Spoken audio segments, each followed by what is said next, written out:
Good evening students. நாங்கள் கடைசியாக 5M எண்ணக்கரு பார்த்தோம். அதில் 5S தொடர்பான விடயங்கள் மேலோட்டமாக பார்த்துருந்தோம். அந்த 5M எண்ணக்கருல மூலப்பொருள் தொடர்பாக சில முக்கிய விஷயங்கள் பார்த்தோம். ஒரு மூலப்பொருள் கொண்டு இருக்க வேண்டிய இயல்புகள் எப்படி இருக்கணும்னு பார்த்தோம். இயந்திர பயன்பாடுனோட அனுகூலங்கள் பிரதிகூலங்கள் இது தொடர்பாகலாம் கடைசி கிளாஸில் கதைச்சிருந்தோம். ஓகே, சரி. இப்போ நாங்கள் அடுத்த ஒரு முக்கியமான விடயத்துக்குள்ளே வர போகிறோம். ஒரு தாக்க அறை. சரியா? இந்த தாக்க அறை தொடர்பான கன்செப்டுக்குள்ள வரும். அப்ப கவனிங்க, இங்க ஒரு பொதுவான தாக்கரை தான் கொடுக்கப்பட்டிருக்கு. ரசாயன கைத்தொழிலுக்கு பயன்படுத்தப்பட்ட ஒரு பொதுவான தாக்கரை. கட்டாயம் எல்லா இடத்துக்கும் இதே மாதிரி, எல்லா ரசாயன கைத்தொழிலுக்கும் இதே மாதிரி தான் இருக்கணும்னு அவசியம் இல்லை. உதாரணத்துக்கு நாங்கள் படிக்க போற சரி, இதுக்கு முதல்ல அது தொடர்பாக மேலோட்டமாக கழிச்சிருந்தோம். சவர்க்கார தயாரிப்பு, உயிர் டீசல் தயாரிப்பு, அதே நேரத்தில் பொசுப்பேற்று பசலை தயாரிப்பு, இந்த மாதிரி வெவ்வேறு கைத்தொழில்கள் இருக்கு தானே. அந்த வெவ்வேறு கைத்தொழில்களுக்கு இந்த தாக்கரையிட வடிவங்கள்ல மாற்றங்கள் ஏற்படலாம். சரியா? எல்லா கைத்தொழிலுக்கும் ஒரே மாதிரி தான் தாக்கரை அப்படி இருக்கணும் அப்படின்ற எந்த தேவைப்பாடும் இல்லை. அதில் வடிவங்கள்ல சில சில மாற்றங்கள் ஏற்படலாம். ஓகே, நாங்க என்ன பார்க்க போறோம், ஒரு பொதுவான தாக்கரை. ஒரு பொதுவான தாக்கரையில என்னென்ன அம்சங்கள் இருக்கணும், அது ஏன் இருக்கணும் அப்படின்ற விடயங்கள் தான் இப்ப இன்னைக்கு பார்க்க போறோம். சரிதானே?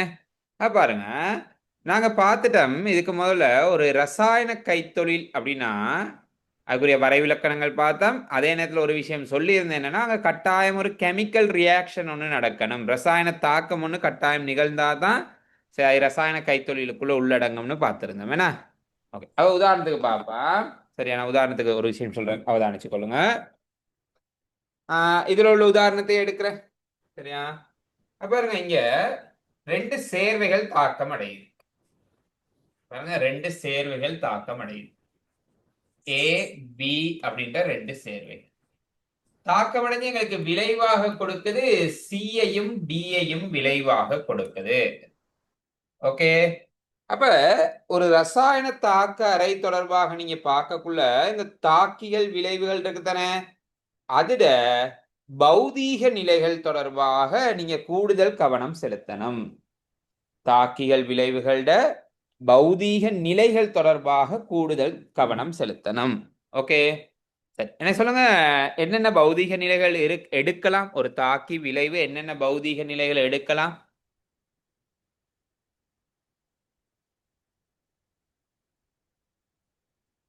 ஓகே, எடுக்கக்கூடிய பௌதீக நிலைகள் திண்மம், திரவம், வாயு. ஏன்னா ஓகே, அதை நாங்கள் ஷார்ட்டாக பயன்படுத்திக் கொள்வோம். ஏன்னா திண்மத்துக்கு எஸ் என்ற குறியீடும், திரவத்துக்கு எல் என்ற குறியீடையும், வாயுக்களுக்கு ஜீன்ற குறியீடும் பயன்படுத்துவீங்க. இப்ப நான் பாருங்க, உதாரணத்துக்கு எடுக்கிறேன்.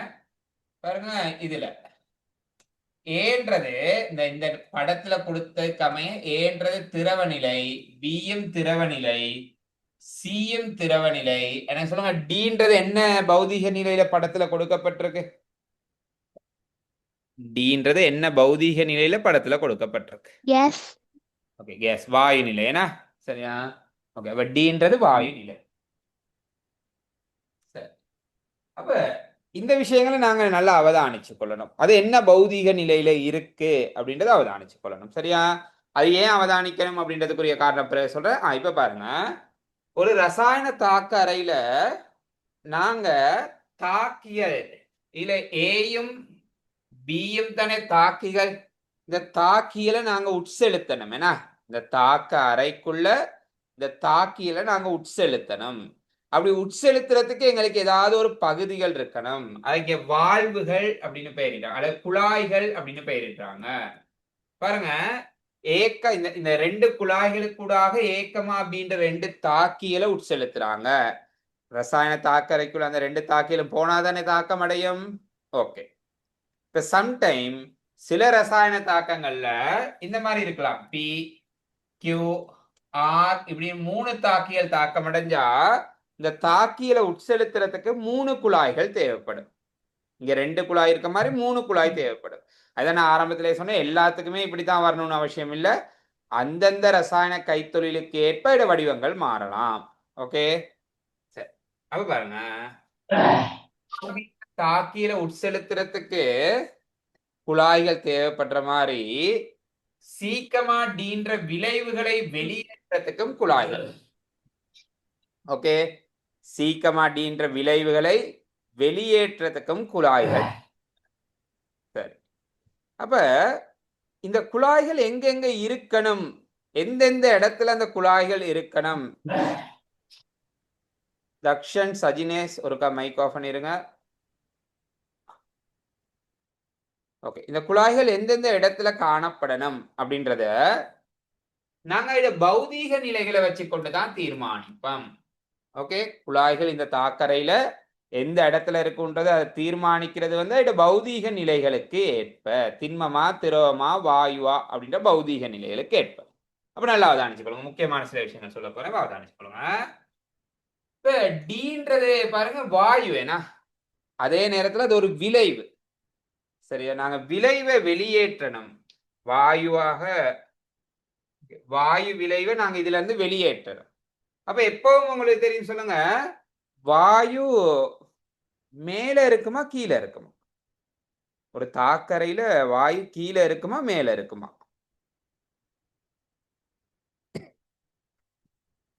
பொதுவா எந்த ஒரு இடத்துலயும் வாயுக்கள் மேற்பகுதியில காணப்பட போதா கீழ்ப்பகுதியில காணப்பட போதான்னு பார்த்தா மேலதான் இருக்கும். ஏன்னா மேலதான் இருக்கும். அப்ப விளைவாக பெறப்பட்ட வாயு வெளியேற்றப்படணுமாக இருந்தா அந்த வாயுவை வெளியேற்றத்துக்குரிய குழாய் எப்பவும் தாக்கரையில பாருங்க அதி உயர் இடத்துல இருக்கணும்.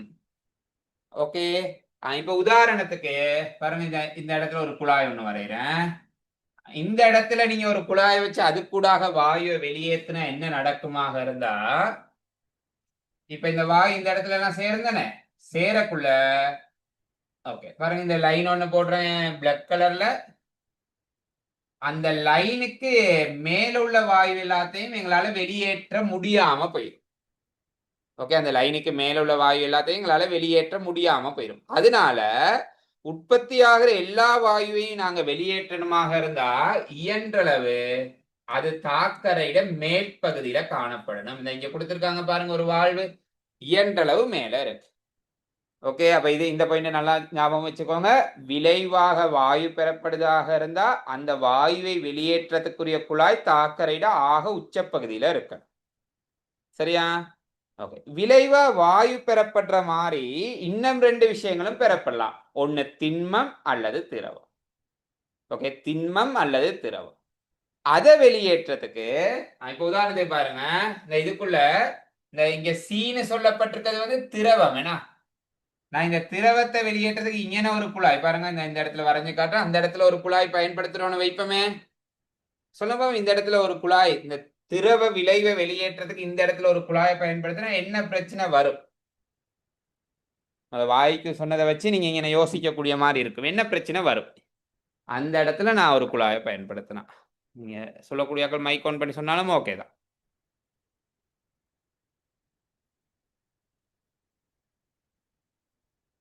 உங்களுக்கு கெமிஸ்ட்ரியில பாஸ் பேப்பர் கேள்விகள் கேட்கக்குள்ள ஓகே, பெரும்பாலும் இந்த மாதிரி சின்ன சின்ன கூற்றுகள் காரணங்கள் அந்த மாதிரி தான் கேள்விகள் கேட்டுக்கொண்டு போவாங்க. ஓகே, சரி பாருங்க, அந்த இடத்துல நீங்க குழாயை வச்சா திரவத்தை முழுமையா வெளியேற்ற முடியாம போயிடும்.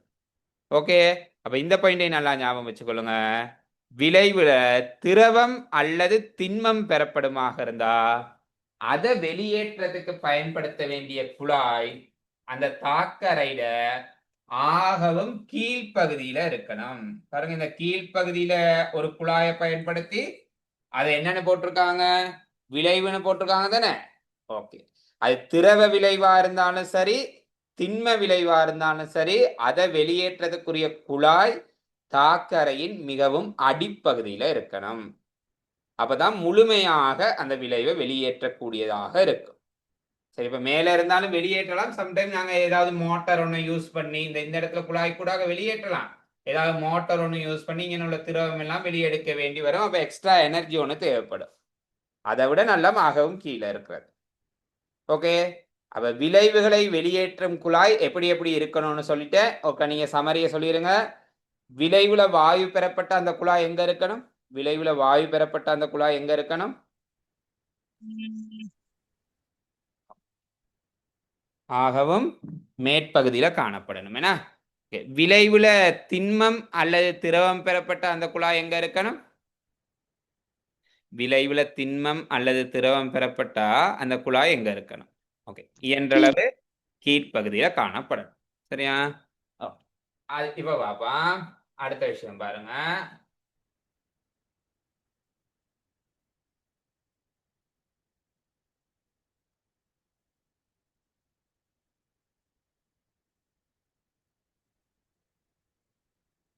ஓகே, நீங்க இது ஒரு தாக்கரையாக எடுத்துக்கொள்ளும். இது சிவப்பு கலர்ல வரைஞ்சிருக்க ஒரு தாக்கரையாக கருதி கொள்ளுங்க. இப்ப தாக்கியல உட்செலுத்த போறேன். தாக்கியலுக்கும் அதே மாதிரி 3 பௌதிக நிலைகள்ல இருக்கலாம். திண்ம தாக்கியா இருக்கலாம், திரவ தாக்கியா இருக்கலாம், வாயு நிலை தாக்கியாக இருக்கலாம். சரியா? இப்ப நல்லா அவதானிச்சுக்கொள்ளுங்க. நான் குழாய் ஒண்ணு வரைகிறேன். இந்த இதுல இருந்து இப்படி குழாய் ஒண்ணு வரைஞ்சிருக்கு. சரியா? இந்த குழாய் கூடாக நான் திண்மத்தை, ஏதோ ஒரு திண்மத்தை போட போறேன். சரியா? திண்மத்தை போட்டா என்ன பிரச்சனை வரலாமா இருந்தா, உதாரணத்துக்கு அந்த திண்மம் வந்து இரும்புன்னு வைப்பமே. அந்த இரும்பு திண்மத்தை இப்படி மேல இருந்து போடக்குள்ள அது நேரா கீழே வந்து விழுமேனா. இப்ப நேரா கீழே வந்து விழுந்தா இப்ப தாக்கரையில பட்டு அந்த தாக்கரை டேமேஜ் ஆகுறதுக்கு வாய்ப்புகள் இருக்கு. சரியா? அப்ப திண்ம நிலை தாக்கியில சேர்க்கக்குள்ள இந்த மாதிரி மேல இருந்து போடுறத இயன்றளவு தவிர்த்து கொள்ளணும். சரியா? மேல இருந்து போடுறத இயன்றளவு தவிர்த்து கொள்ளணும். ஓகே, அப்ப இயன்றளவு கீழ்ப்பகுதியினூடாக திண்ம நிலை தாக்கியல நாங்க செலுத்துவோமா இருந்தா இது கீழே வந்து சேரக்குள்ள வெடிக்கிறதுக்கான வாய்ப்புகள் குறைஞ்சிடும். சரிதானே? திண்ம நிலை தாக்கிகள் கீழ்ப்பகுதியினூடாக சேர்க்கிறது நல்லது. சரி, இப்ப பாப்போமே. இந்த மேல உள்ள குழாய் கூடாக நான் திரவ நிலை தாக்கி ஒண்ணு ஊத்த போறேன். திரவ நிலை தாக்கி ஒண்ணு ஊத்த போறேன். சொல்லுங்க, அப்படி ஊத்துற நீங்களே யோசிச்சு சொல்லுங்க. அப்படி திரவ நிலை தாக்கி ஒண்ணு ஊத்துறதால ஏதாவது பிரச்சனை வருமா வராதா? அப்படி வந்தா என்ன பிரச்சனை வர வாய்ப்பு இருக்கு? ஊத்தலாமா முடியாதா?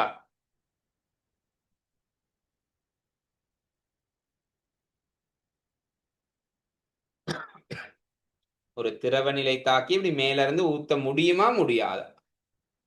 முடியும்னா ஓகே, எந்த பிரச்சனையும் இல்லை. முடியாதுன்னா அதுக்கு பின்னுக்கு ஏதோ ஒரு ரீசன் இருக்கணும்.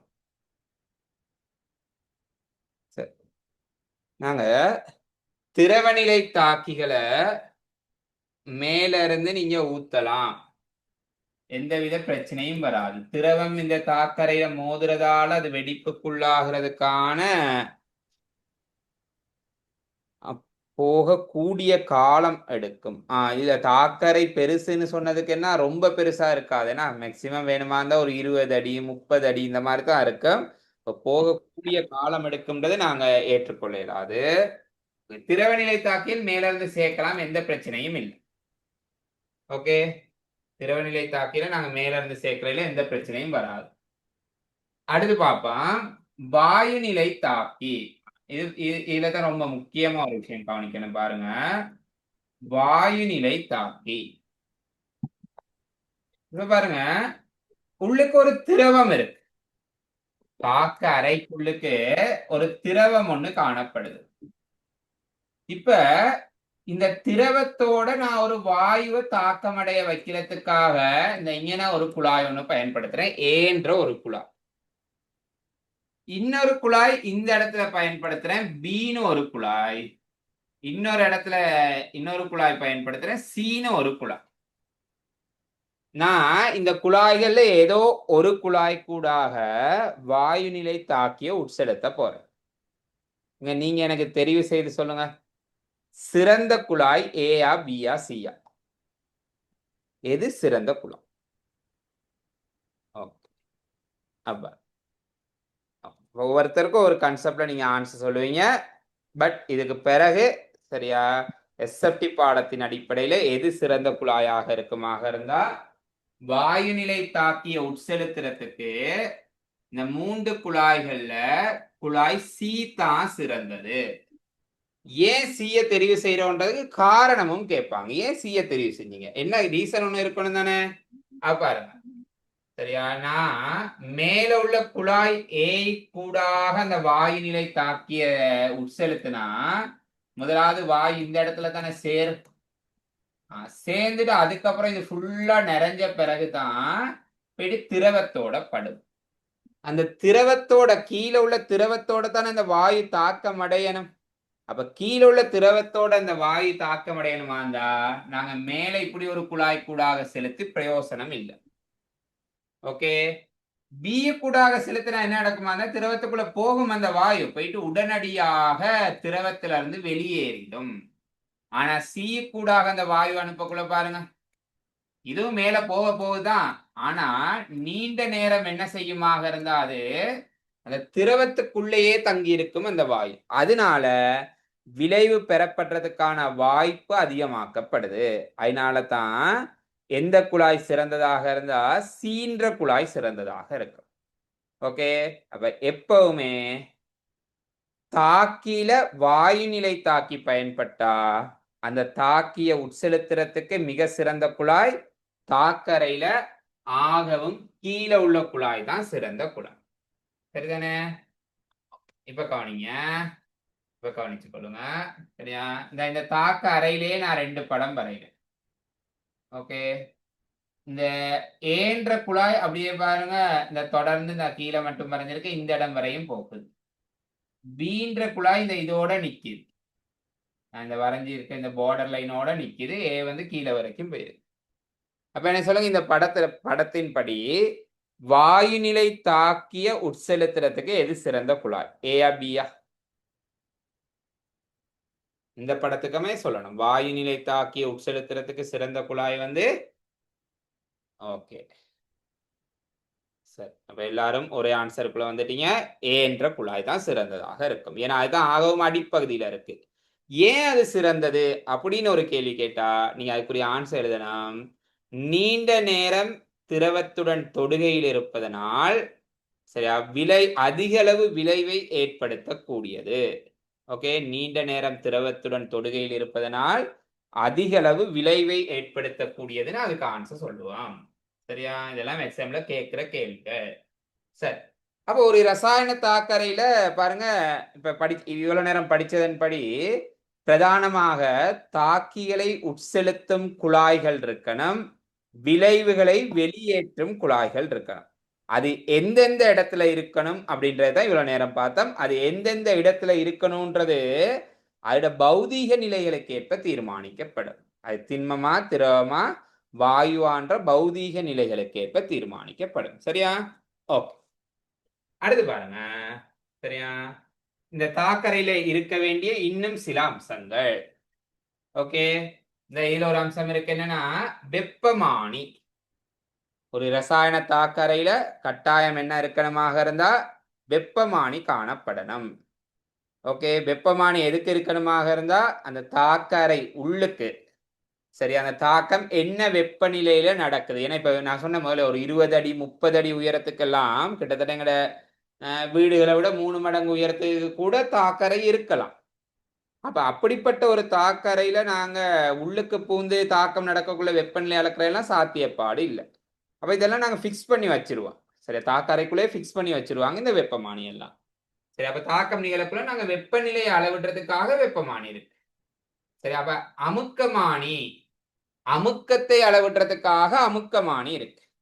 பாருங்க, இந்த இதுதான் திரவ மட்டம், இதுதான் திரவ மட்டம்.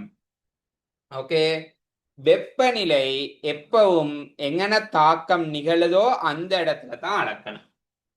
நீங்க இந்த மேல ஒரு இடம் காட்டுறேன் பாருங்க, இந்த இடத்துல நீங்க வெப்பமானிய வச்சா அது பிழை.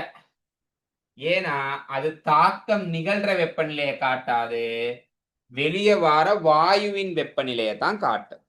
அப்ப இந்த தாக்க கலவை காணப்படுது தானே, அந்த தாக்க கலவை காணப்படுற இடத்துக்குள்ளதான் நீங்க வெப்பமானிய வைக்கணும். அதே மாதிரி அமுக்கம். அமுக்கம்ன்றது திரவத்துக்குள்ள வைக்கிறது இல்ல, திரவத்துக்குள்ள நாங்க கணிக்கிறது இல்ல. எங்கன்னா வாயு இருக்கோ இந்த இடத்துல தானே வாயு எல்லாம் சேரும், இந்த திரவத்துக்கு மேல தானே வாயு சேர்ந்தா சேரும். அப்ப இந்த வாயு சேர்ற இடத்துல தான் என்ன அமுக்கம் இருக்குன்னு நாங்க அளக்க முடியும்.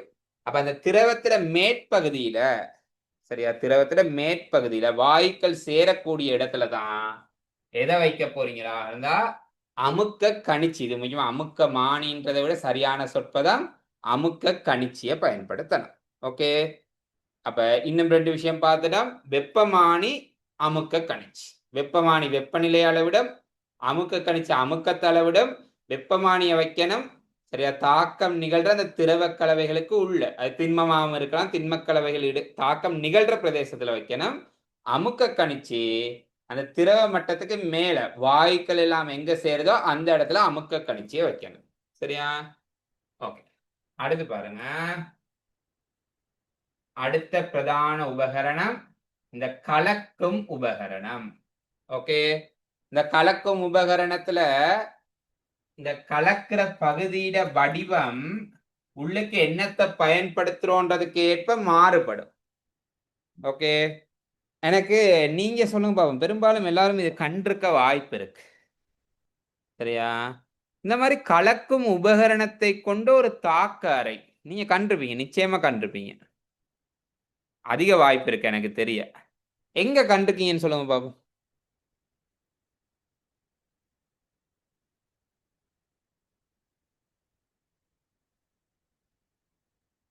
கலோரிமானி.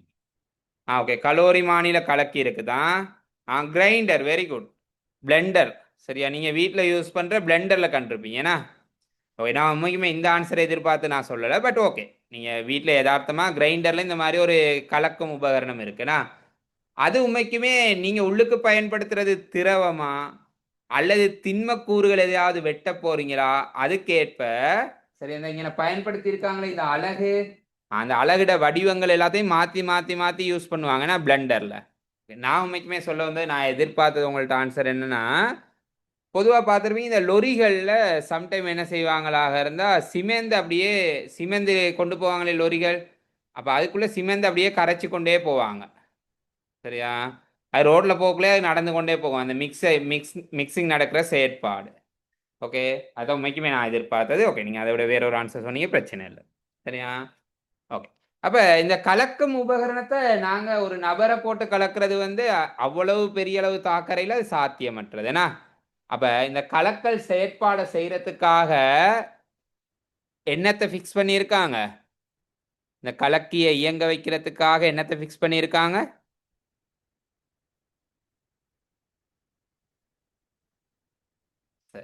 ஒரு மோட்டார் ஒன்று. என்ன, இந்த கலக்கி சுத்தனமாக இருந்தா மேல ஒரு மோட்டார் ஒன்று அவசியம், இந்த கலக்கியை இயங்க வைக்கிறதுக்காக மோட்டார் ஒன்று இருக்கு. சரியா? ஓகே. அடுத்து ஒரு ரசாயன தாக்கறையில காணப்பட வேண்டிய இன்னொரு முக்கியமான அம்சம் வெப்ப பிறப்பாக்கி. வெப்ப பிறப்பாக்கி. ஏன்னா சில வகை தாக்கங்கள் இருக்கு, அந்த தாக்கம் நாங்க வெப்பத்தை கொடுத்தா தான் நிகழும். ஏகமாக காய்ச்சோம் அன்னைக்கு அந்த இரும்ப உருக்குறது. சரியா? இரும்ப உருக்குறது, அப்ப அதுக்கு நாங்க வெளியே இருந்து வெப்பத்தை கொடுத்தாகணும். அன்னைக்கு அண்ணளவா சொல்லியிருந்தேன், இரும்பு 1200 பாகை செல்சியஸ்ல தான் உருகும். ஏன்னா அப்ப வெளியே இருந்து வெப்பத்தை கொடுக்கணும். இது எல்லாத்துக்கும் தேவையான அவசியம் இல்லை. எந்தெந்த தாக்கங்கள் வெப்பத்தை தனக்குள்ள எடுத்துக்கிட்டு தாக்கத்தை நிகழ்த்துமோ அந்த தாக்கங்களுக்கு மட்டும் இந்த வெப்ப பிறப்பாக்கி அவசியம். சரிதானே? ஓகே. அப்ப என்ன சொல்லுங்க, ஏதாவது ஒரு தாக்கத்துக்கு நாங்க வெப்பத்தை வழங்குவோமா இருந்தா அது அகவெப்ப தாக்கமா புற வெப்ப தாக்கமா? இது 12ல உள்ளது. ஏன்னா வெப்ப ரசாயனத்தில் உள்ள விஷயம். ஒரு தாக்கத்துக்கு நாங்க வெப்பத்தை வழங்கினா அது அகவெப்ப தாக்கமா புற வெப்ப தாக்கமா?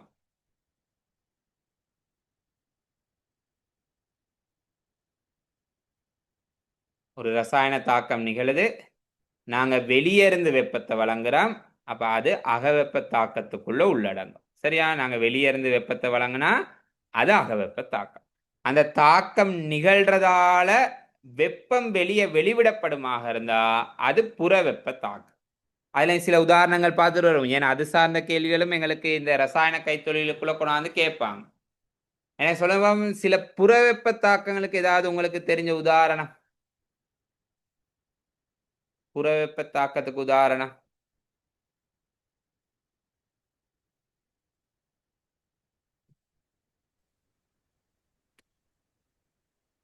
ஓகே, சுண்ணாம்பு கலக்குதல். ஓகே, சுண்ணாம்பை நாங்க தண்ணியில கரைக்கிறது வந்து ஒரு புறவெப்ப தாக்கம். விறகு எரிகிறது. ஓகே, விறகு எரிகிறது ஒரு புறவெப்ப தாக்கம். ஓகே, வேற எதுவும் புறவெப்ப தாக்கங்கள்? NaOH கரைக்கிறது. ஓகே, NaOH தண்ணியில கரைக்கிறது ஒரு புறவெப்ப தாக்கம். NaOH தண்ணியில கரைக்கிறது ஒரு புறவெப்ப தாக்கம். வேற எதுவும் உங்களுக்கு தெரிஞ்சா? NaOH-ஐயும் கள சுவாசம். Okay, very good. கள சுவாசம் ஒரு புறவெப்ப தாக்கம். சரி, அமிலங்களையும் காரங்களையும் தாக்கமடைய செய்கிறது. இது ஒரு புறவெப்ப தாக்கம். இந்த மாதிரி நாங்க நிறைய புறவெப்ப தாக்கங்கள் சொல்லிட்டு போகலாம். என்ன சொல்லுங்க, இந்த புறவெப்ப தாக்கத்துக்கு, ஒரு புறவெப்ப தாக்கத்துக்கு இந்த வெப்ப பிறப்பாக்கி தேவையா இல்லையா? ஒரு புறவெப்ப தாக்கத்துக்கு வெப்ப பிறப்பாக்கி தேவையா இல்லையா?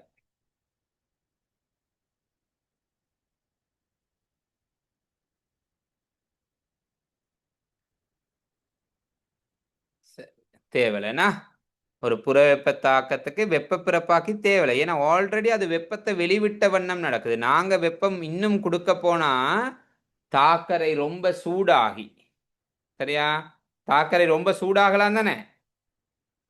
இப்ப அதையும் கேட்டு வரும். தாக்கரை ரொம்ப சூடாகனா என்ன நடக்க வாய்ப்பு இருக்கு? ஒரு ரசாயன தாக்கரை அதிகளவு வெப்பத்துக்கு உட்பட்டா ஓகே, ஃபயர் ஆக்சிடென்ட் நடக்க வாய்ப்பு இருக்குதான், இல்லாம இல்ல. தீப்பற்றுதலாம், வெடிக்கலாம். Very good. சரி, அந்த தாக்கரை வெடிக்க வாய்ப்பு இருக்கு. அல்லது அந்த தாக்கரை எப்படி வெடிக்கும்னு கேட்டா, வெப்பநிலை அதிகரிச்சு அது விரிவடைய பார்க்கும் தானே.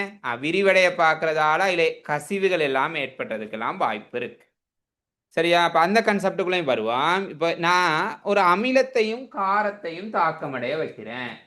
NaOH என்ற காரத்தையும் HC என்ற அமிலத்தையும் தாக்கமடைய வைக்கக்குள்ள இது ஒரு புறவெப்ப தாக்கம் தானே. அமிலக்கார தாக்கம் ஒரு புறவெப்ப தாக்கம் தானே.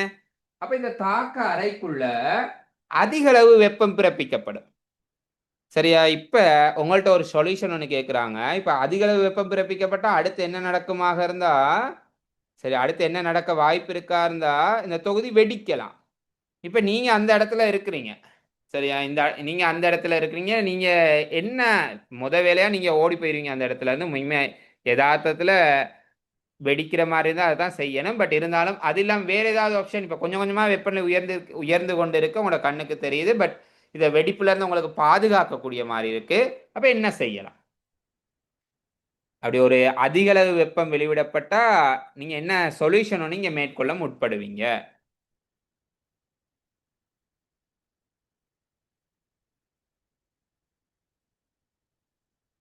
ஓகே, வெப்பத்தை குறைக்கணும். சரி, வெப்பத்தை குறைக்கணும். அதை எப்படி குறைக்கணும் அதான் கேட்குறேன். அதை எப்படி குறைப்பீங்க? ஃபேன் பயன்படுத்துறது. சரி, ஓகே, பிரச்சனை இல்லை. ஃபேன் பயன்படுத்துறது ஓகே தான். பட் ஆன்சை ஸ்கீம்ல எழுதாங்க, உள்ளுக்கு சேர்ற வாயுவை வெளியேற்றுறது. ஓகே, வாயு வெளியேற்றதும் எழுதலாம், பிரச்சனை இல்லை. வேற ஏதாவது ஒரு ஆப்ஷன்? வேற ஏதாவது ஒரு ஆப்ஷன்?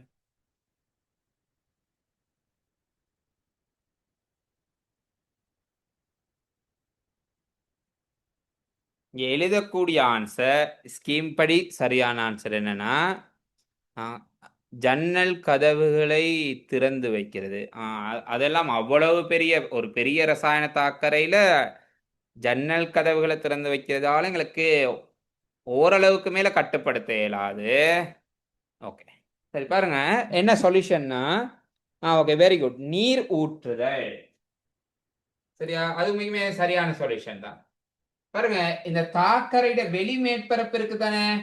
இந்த வெளி மேற்பரப்பை சுத்தி நாங்க நீரை ஊத்தணும், தண்ணியை ஊத்தணும். அப்படி வெளி மேற்பரப்பை சுத்தி நீங்க தண்ணியை ஊத்துனா இதுல இருந்து வெளியே வார வெப்பத்தை அந்த நீர் என்ன செஞ்சு கொள்ளுமா இருந்தா ஓரளவு உறிஞ்சி கொள்ளும். ஒரு தாக்கம் பாருங்க, ஒரு ரசாயன தாக்கம் புறவெப்ப தாக்கமாக இருந்தா அதிலிருந்து வார வெப்பத்தை கட்டுப்படுத்துறதுக்கு தாக்க அறையை சுற்றி நாங்க நீர் ஊற்றுதல் வேண்டும். சரியா? அல்லது நீர் குழாய்களை இந்த தாக்கரையை சுத்தி நீங்க பயன்படுத்தலாம். இந்த தாக்கரையை சுத்தி வர நீர் குழாய்களை நீங்க பயன்படுத்தி இருக்கலாம். சரியா? ஓகே. இப்ப உங்களுக்கு ஆல்ரெடி தெரியும் எது NaOH-ஐயும் HCl-ஐயும் சேர்த்தா நீங்க இது வரைக்கும் படிச்சிருக்க விஷயங்களை வச்சு உங்களுக்கு தெரிஞ்சிருக்கும். நீங்க வேலைக்கு போகக்குள்ள இதெல்லாம் அப்ளை பண்ணலாம் தானே. இதை சேர்த்தா வெப்பம் வெளிவிடப்படும் அப்படின்னு உங்களுக்கு தெரியும். சரியா? ஆகவே இதை சேர்க்கக்குள்ள இந்த தாக்கரைக்குள்ள கொண்டு போயிட்டு சேர்க்கக்குள்ள NaOH HCl எல்லாத்தையும் ஒரேடியா சேர்த்தா தான், இந்த தாக்கரைக்குள்ள ஒரேடியா கொண்டு போயிட்டு கொட்டுனா தான் அதிக அளவு வெப்பம் வெளிவிடப்படும். ஆகவே நீங்க இதை சேர்க்கக்குள்ள இது ஒரு புற வெப்ப தாக்கம்னு தெரியுது தானே. ஆகவே இதை சேர்க்கக்குள்ள தாக்கி கலவைகளை மெதுவாக தாக்கரைக்குள்ள சேர்க்கணும். ஒரேடியாக சேர்க்காம தாக்கரைக்குள்ள நாங்க என்ன செய்ய போறோமாக இருந்தா மெதுவாக சேர்க்கணும். கொஞ்சம் மெதுவான ஸ்லோவா சேர்க்கிற இல்ல, கொஞ்சம் கொஞ்சமா சேர்க்கணும். அப்ப கொஞ்சம் கொஞ்சமா சேர்த்தா சரியா நாங்க அதிக அளவு வெப்பம் பிறப்பிக்கப்படுறத கட்டுப்படுத்தலாம்.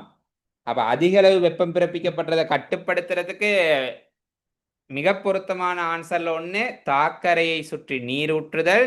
இன்னொரு மிக பொருத்தமான ஆன்சர் சரியா தாக்கிகளை சேர்க்கக்குள்ள சரியா மெதுவாக சேர்த்தல், அல்லது ஒரே நேரத்துல அவலத்தையும் சேர்க்காம சிறிதாக சேர்க்கணும்.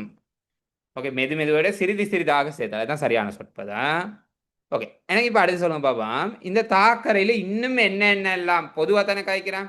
ஒரு பொதுவான ரசாயன தாக்கரையில இன்னும் என்ன இருந்தா நல்லம் அப்படின்னு நீங்க எதிர்பார்க்குறீங்க. இப்ப கட்டாயம் இதோட முடியணும்னு அவசியம் இல்லை. இது உங்களோட கைட் புக்ல உள்ள விஷயம். சரியா? ஒரு தாக்கரையில இவ்வளவுதான் இருக்கும்னு சொல்லி சரியா. இப்ப எக்ஸாம்ல கேள்வி கேட்கக்குள்ள கைட் புக்ல உள்ளது அப்படியே கொடுக்கணும்னு அவசியம் இல்லை. வேற சில எக்ஸ்ட்ரா விஷயங்கள் சேர்க்கலாம். அப்ப அந்த இடத்துல நீங்க அதுகளை ஏற்றுக்கொள்ள பழகணும். நீங்க சும்மா சொல்லுங்க, உங்களுக்கு ஏதாவது தோணுனா இது இருந்தா நல்லம், அல்லது இது அவசியம், ஒரு தாக்கரையில இது இருக்கணும் அப்படின்னு சொன்னா சொல்லுங்க. அது தொடர்பாக சில விஷயங்கள் காய்ச்சிட்டு போவோம். Okay, cooling system, very good. Cooling system ஒன்று இருக்கணும், கட்டாயம் இருக்கணும். இந்த இதை சுற்றி இப்போ நான் சொன்னமே சரியா, இந்த தாக்கரையை சுற்றி வர நாங்கள் நீர் செலுத்தணும்னு சொல்லி புறவெப்ப ஒரு தாக்கம் புறவெப்ப தாக்கமாக இருந்தால் கட்டாயம் இந்த தாக்கரையை சுற்றி கூலிங் சிஸ்டம் இருக்கணும். சரியா? குளிர்த்தும் தொகுதி, தமிழ்ல சொல்லக்கூட குளிர்த்தும் தொகுதின்னு சொல்லுவோம், கட்டாயம் இருக்கணும். அது எந்த தாக்கத்துக்காக இருந்தால் புறவெப்ப தாக்கத்துக்கு இருக்கணும். வேற ஏதாவது? ஓகே, ப்ரெஷர் கண்ட்ரோல் பண்ற வால்வு. ஓகே, நல்லதான் இருக்கிற நல்லதான். உள்ளுக்கு அமுக்கம் கூடனா தொகுதி வெடிக்கலாம். அப்ப ப்ரெஷர் கண்ட்ரோல் பண்ற வால்வுன்ற விட இந்த வாயுவை நாங்க பாருங்க, டீன்ற வாயு இருக்கு தானே, அதை வெளியேற்றம் தானே, அந்த வால்வால நாங்க ப்ரெஷரை கண்ட்ரோல் பண்ணி கொள்ளலாம். சரி, அந்த வால்வால ஓரளவு ப்ரெஷரை கண்ட்ரோல் பண்ணி கொள்ளலாம். சரி, வேற வேற என்ன இருக்கணும்னு எதிர்பார்க்குறீங்க?